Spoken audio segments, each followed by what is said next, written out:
Hey guys, this is a different video and it's kind of a tough video. I think it's going to be a tough video for me to talk about for a couple reasons, but one is I really don't know if I'm going to be able to get everything I want to across. And maybe a lot of people aren't going to understand this. I get it. I'm still going to do it. I've kind of gone back and forth on whether or not I wanted to talk about this. I don't know what it is lately. Social media and YouTube and things and how people now are viewing social media, whether it be TikTok or Instagram or YouTube, and comments, and just how it's just no one cares anymore. It's just a free-for-all of comments. No one cares about what they say or do or information or anything. They just react. They react on everything. Who knows if even some of these comments are from real people, trolls, all these different things. Regardless, there's times I wake up and wish I could just get totally off social media, but it is kind of part of my job. And I say it's part of my job because I try to stick it, for the most part, to my job. What I've seen lately, or what is becoming trendy, because there's money involved, is to find any hot topic instantly and make videos on it, which I don't mind some drama here and there, you know, if you want to talk about this and that. However, there's always a little something kind of dirty. I don't even want to say sleazy, just something not right about talking about maybe a tragic event or something that bad happened, whether it be an accident or something, an accident. And I want to say what an accident is. Not something that someone did intentionally or did something really, really dumb that caused an accident. Just kind of sometimes freak accidents. And then maybe some bad things happened in those bad accidents. Maybe some people got hurt, maybe a life got lost, or whatever it might be.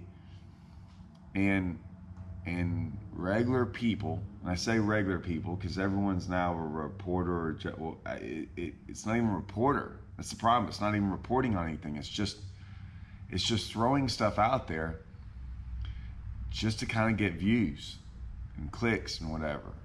And the problem when you do that is you're kind of opening it up for people to make all these random comments, because there's no information being out there. It's just letting someone know something happened. And like I said, these people, they don't care. They just go through and start making horrible comments because they don't know. They don't know what happened. We had this happen the other day. It happened in my neck of the woods. And the problem was, man, I had a lot of questions about it. I had a lot of questions, a lot of thoughts, and a couple of us were calling each other and we're trying to figure out sort of what kind of happened between all of us. Now, the difference is we all kept it really, really private. And what I realized in through all that, and I knew this, and I wouldn't have ever touched this with a 10-foot pole. I didn't think it was right to. I didn't think like that wasn't. I wasn't ever going to comment on this, and I'm still not going to.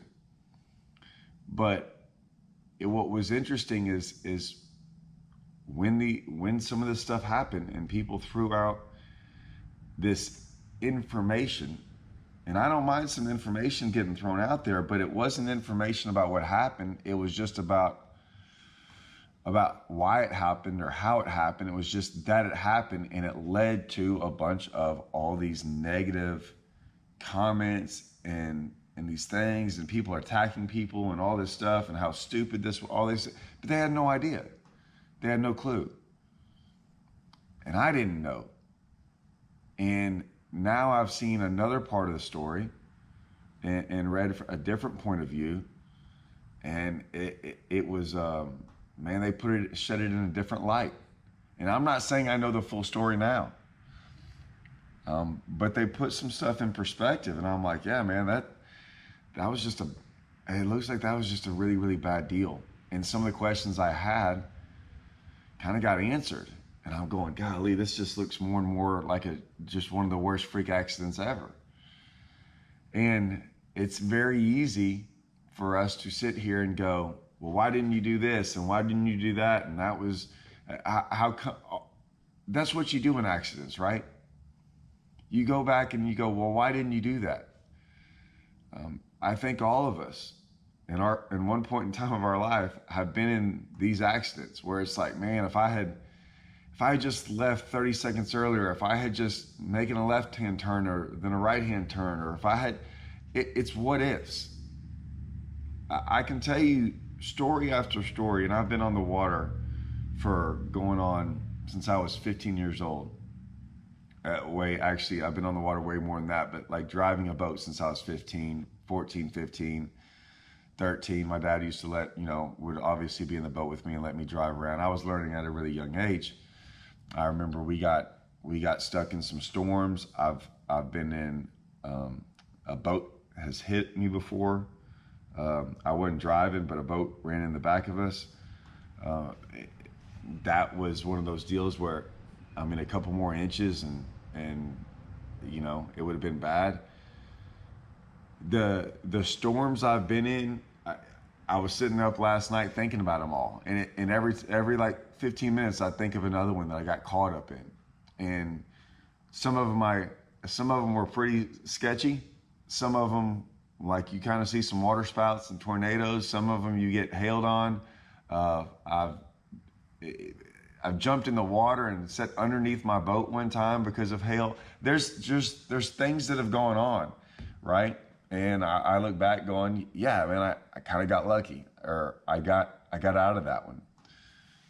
I can't tell you that when I was younger, I've been in a boat before when we didn't have a bass boat, and you get stuck in those storms and you can only go 35 miles an hour. You get stuck in them a lot longer, and they're a lot harder to outrun. Now in my bass boat, I prepare for them a lot more because I just don't have the time or the day. When I say I prepare for them, when I see them coming, sometimes I'm allowed to outrun them because I can go 60, 70 miles across the lake. I can also try to figure out some of the lakes that we're on, especially like Rayburn. Sometimes I can dip into places and get protected, just out of the wind. So all I'm trying to get is out of the wind. I grew up on Livingston. I would say I got in more bad situations on Livingston than anywhere because I lived on the south end of the lake and we didn't have places we could just dip into and get out of the wind. A lot of it was bulkheaded up, and there wasn't a lot of creeks on the south end. I mean, it was just different. I'm just telling you. And a lot of times, it's just a tough deal. Like, there's just certain places that are worse than others to be on. And you get on some of these big lakes and you can get out there where you're 2, 3, 4 miles away from shoreline. And these storms that pop up, and I don't know what it is here lately, and I'll show you. This was this morning. Okay, this is from yesterday morning. I was driving up to my buddy's, Jones Marine Electronics, to get some new stuff put on my boat, which I'll talk about later. But this storm came out of nowhere. We are having these every single day down here. We've never seen me and Andrew talked about this the other day. The waves this has been going on for weeks now, and they are popping up out of nowhere. All of us have been talking about, are these like, there's either straight line winds in here of 70 miles an hour or tornado type winds in here. Nacogdoches, there was like 40,000 people without electricity. People around Toledo Bend. I know my buddy's lake house. I was there that day, Thursday, I think it was, of last week. Went fishing. It was the most beautiful day ever. And I got home. I decided not to stay. I was going to practice for 2 days. I don't know why I didn't. Like I said, I just ended up leaving. A storm came through there, turned off all the electricity. They got the electricity on like 6 days later. When I got home that day, and the giant limb is still in the backyard to where I could get it at least out of the way because it's been raining and nasty. I haven't had a chance to do anything with it. But it was like the most It was great. I was driving home and I'm like, a little storm's building up.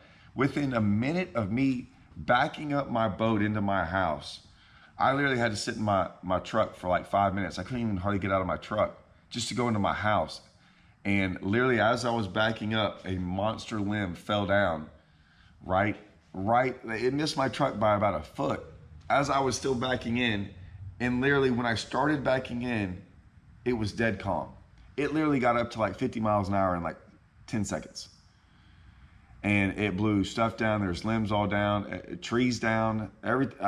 These are wild storms, and they just keep coming through.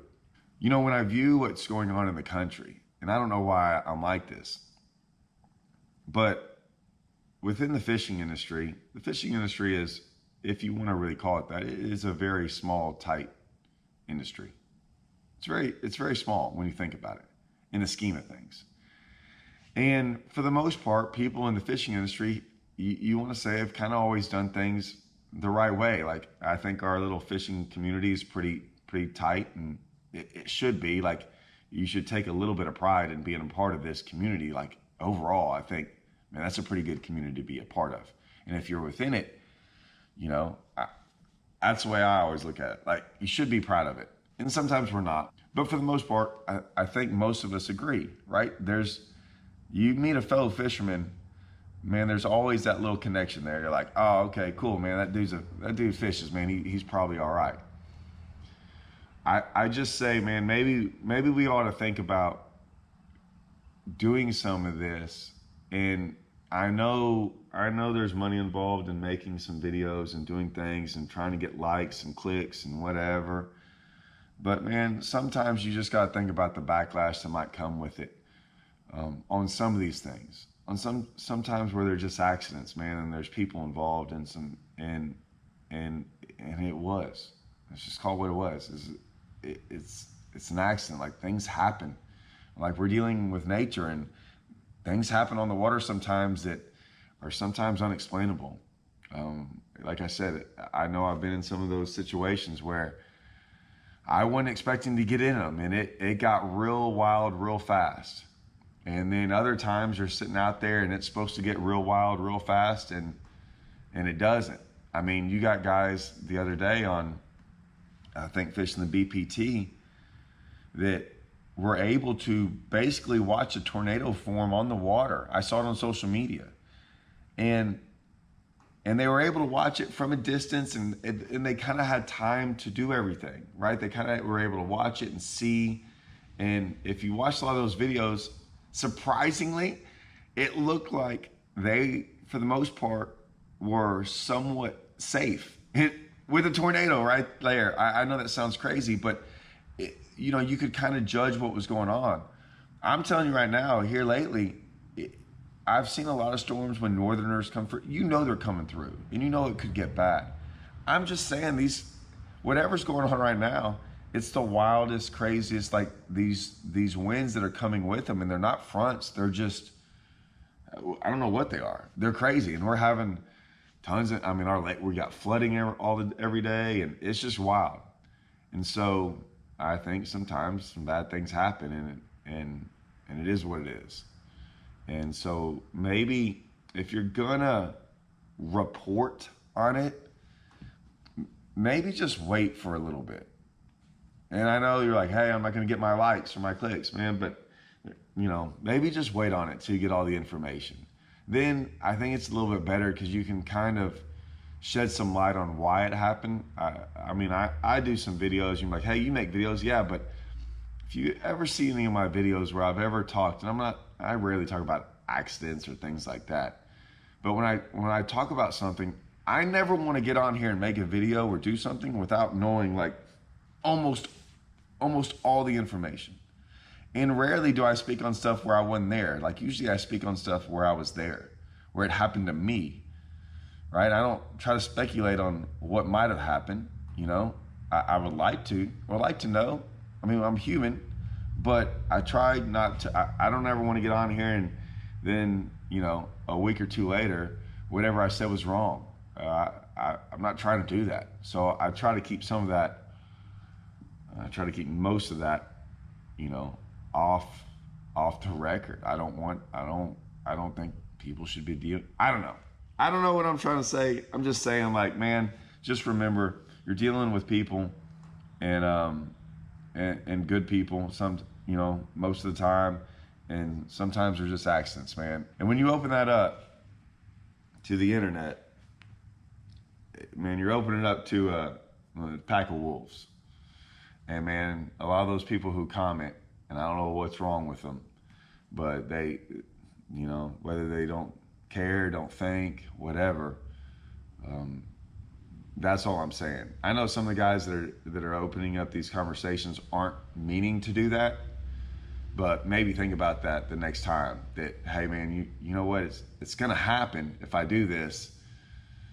You know, even though it's not your fault that you're doing, you know, you're not making the comments, you're opening up for them. I'm just saying, I don't know, something to think about maybe the next time you do that, because yeah, it's hard. I don't mind making a video about myself and then me managing the comments and having to deal with what I opened that bag of worms up with.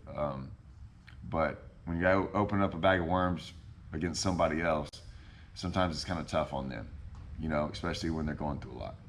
So just think about that next time, guys. All right, see y'all.